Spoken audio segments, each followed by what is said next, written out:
I hadn't really felt joy doing comedy since School of Comedy, which, you know, I did when I was really young, like I did as like a young teen. So yeah, to have the opportunity to, you know, be on a set doing a film as funny as Death of a Unicorn with that many funny people was just a perfect reintroduction to the comedy genre. What's going on, everybody, and welcome back to the channel. Please enjoy my interview with Will Poulter, one of the many stars of Death of a Unicorn, the brand new A24 horror comedy movie. It's funny, it's insane, it's cocaine bear with horns. But you didn't come here to hear from me, so without further ado, here is the interview. Will, I mean, congratulations on the film as well, and I feel like I could give you double congratulations as well, because I feel like you're promoting this and Warfare almost simultaneously. Yeah. How you doing it, but like double congrats on that. Thanks. Watching your career in general, I feel like that your roles that you take, especially in the more recent years, you're very much a character actor. Like you really fall into your characters and become whoever you're playing. And it's never, no one character is even alike to a previous role. Thanks, mate. When you open this script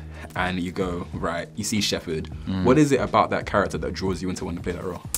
Yeah, you know what I think is funny as he was on the page, and as much like brilliant, you know, comedy that Alex wrote for him and for all of our characters, I kind of believed him to be real still, and I think he had something kind of a psychological sort of truth and a very like real human experience underpinning all that silliness, which is that he just wanted like approval from his parents. He just wanted to be like loved and accepted.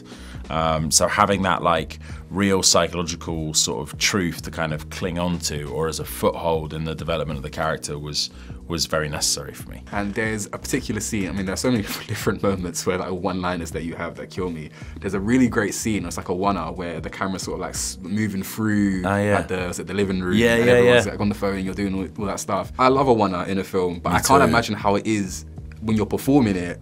And you know, you've only got, I guess, like a certain amount of time. Yeah. You know, if it gets it wrong, you've got to reset the whole thing. Like, how was that to get that take? Like, did you find it easy? Was it pressure? Really fun, man. Like, that's what I often cite that as one of my favorite things to shoot. And we rehearsed it on the weekend, and it was just really fun for everyone to like add in all these different bits. And that's when you feel most like a team, when you're all kind of reliant on each other, and your timing and choreography all has to be kind of like synchronized. It was great, and like, hearing other people's, you know, conversations and catching like snippets of whatever else they were doing was really making me laugh in the moment. And it was fun. It was a fun challenge, and it was a really like collective sort of feeling of success when we pulled that shot off. I love that. I find like the collective is actually what I want to talk about as well. Yeah. When it comes to the comedy, I think there are people in this that I expect, you know, to kind of fire off like hilarious Paul Rudd. Are there any moments that are like of like improv or ad-libs on set that maybe some of you guys threw in that actually made it into the final cut? Yeah, there's a bunch, and quite honestly, I can't even remember like what that's made it in, you know, was improv and what wasn't. I do remember one from Sunny when I'm convincing her to like saw off the unicorn's horn, and she was like, I was thinking like a commemorative plaque or something. Like Sunny threw that in, and it really made me laugh.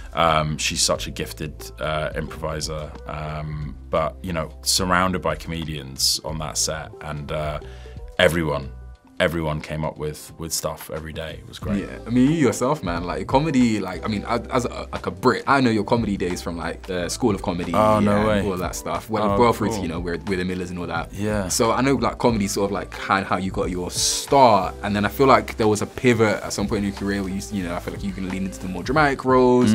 Why now do you feel like it's good to kind of slip back into comedy? Or why, I guess, do you feel like you want to keep your feet in both worlds? Yeah, it's fun to be able to do both for me. You know, I hope it's fun for audiences to watch someone kind of do both, but I just really enjoy the challenge of trying to kind of explore that range. And you know, I think honestly, Death of a Unicorn helped me like fall back in love with comedy again, and kind of restored the joy in it, because I hadn't really felt joy doing comedy since School of Comedy, which, you know, I did when I was really young, like I did as like a young teen. So yeah, to have the opportunity to, you know, be on a set doing a film as funny as Death of a Unicorn with that many funny people was just a perfect reintroduction to the comedy genre. Amazing. And you know what, just last night I just got finished listening to the full podcast you did with Fern. Oh, cool. First of all, I want to say, like, I really commemorate you on how like vocal and outspoken you are, talking about mental health. Thanks, like, man. I really loved that whole talk. Empathized a lot with what was going on. Appreciate Related to both of what you were saying. One thing that I know that you mentioned to Fern is that when you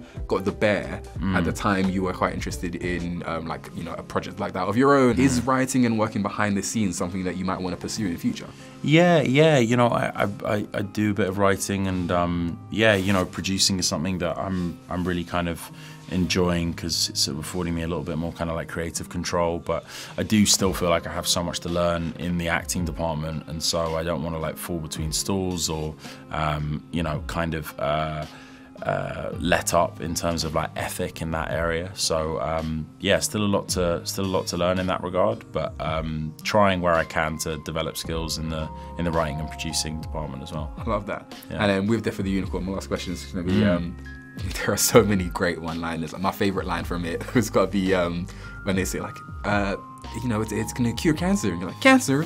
It's the biggest one. I feel like that should go down as like one of the best cinematic lines in history for It's me. one of those ones where you feel so bad saying it out loud, but yeah, you know, I think there's no confusion around the idea that you're laughing at Shep as opposed to with him. Yeah, So, absolutely, yeah. absolutely. Yeah. Do you have like a favorite one-liner? Oh my gosh, I'm trying to think. I've been saying that Paul Rudd's one where he says, and then I blunt force traumatized it out of sympathy. And he says, I went a little overboard with the tire iron, which I think just hearing Paul Rudd say tire iron is a lot of fun.